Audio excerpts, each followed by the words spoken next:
ඔන්න අද මම 4 වෙනි දවසට ඇල්බේනියානු සංචාරය පටන් අරගෙන මුලින්ම ආවේ ඓතිහාසික තැනක් බලන්න. විශේෂයෙන් ඇල්බේනියාවට ආපහුම දැනුණ දේ මොකක්ද දන්නවද? ඉතිහාසය අමතක කරලා ඓතිහාසික සංස්කෘතිය අතහැරලා දාලා ඇල්බේනියාවේ සංචාරය කරන්න බෑ. ඒකට හේතුව ඇල්බේනියාව කියලා කියන්නේම ඉතිහාසයත් එක්කම පණ ගැහෙන හදවතක් තියෙන රටක් වගේ තමයි මට දැනෙන්නේ. ඒතරම් ප්‍රෞඩ ඉපැරණි ඉතිහාසයක් ඇල්බේනියාවට තියෙනවා. අද මම ඇවිල්ලා ඉන්නේ 1800 දී ඔටෝමන් පාලකයෙකු වෙච්ච අලි පාෂා විසින් ෆ්‍රාන්ස් ඉංජිනේරුවන්ගේ සහ ගෘහ නිර්මාණ ශිල්පීන්ගේ උපදෙස් සහ සහායෙන් ඉදි කරපු මුහුදු බලකොටුවක් බලන්න. මම කලින් ගියපු දවස් දෙකේම ගියේ කඳුකර බලකොටුව. ඒ රට ඇතුලේ ආරක්ෂා වුණ නිසා මේ බලකොටුව ඉදි කරලා තියෙන්නේ රටට මුහුදු තීරයෙන් එන විදේශීය ආක්‍රමණ සතුරු ආක්‍රමණ වලින් ආරක්ෂාවට සතුරන්ගේ තියෙන චලනයන්ට අධ්‍යයනය කරන්න.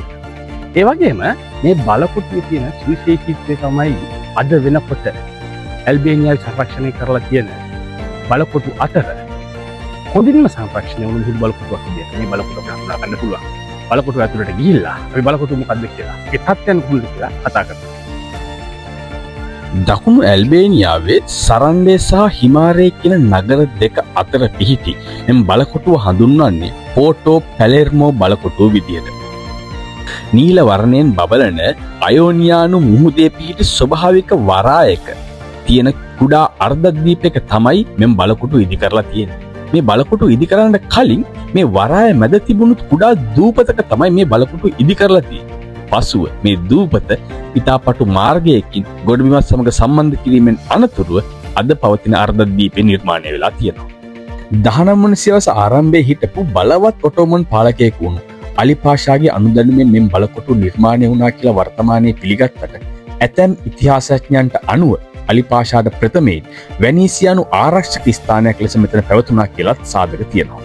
කෙසේ හෝ වේවා අලි පාෂා නිතර ආවගිය ස්ථානයක් බවට හඳුනා ගන්න පුළුවන් සාක්ෂි අදටත් මෙහි තියෙනවා. අලි පාෂා වෙනුවෙන් වෙන්වුණු කාමරයක් මෙහි වෙනම නිර්මාණය වෙලා තියෙනවා.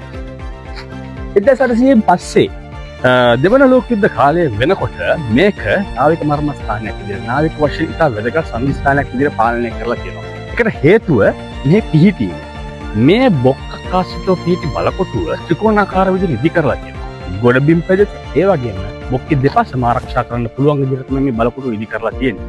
දෙවන ලෝක යුද්ධ කාලේදී නාවික මධ්‍යස්ථානයක් විදිහට පාවිච්චි කරපු මේ බලකොටුව ඇල්බේනියාව කොමියුනිස්ට් පාලනයට රත් වුණාට පස්සේ කොමියුනිස්ට් පාලනයට ගියාට පස්සේ සබ්මරීන් හදවා තැබීමේ මධ්‍යස්ථානයක් සබ්මරීන් මෙහෙයුම් මධ්‍යස්ථානයක් විදිහට පාවිච්චි කරලා තියෙනවා. කොහොම හරි අද වෙනකොට ඇල්බේනියාවේ තියෙන මේ සාගර බලකොටු අතර හොඳින් සංරක්ෂණය වෙච්ච බලකොටුවක් විදිහට මම මේ ඉන්න බලකොටුවක් හඳුනා ගන්න පුළුවන්.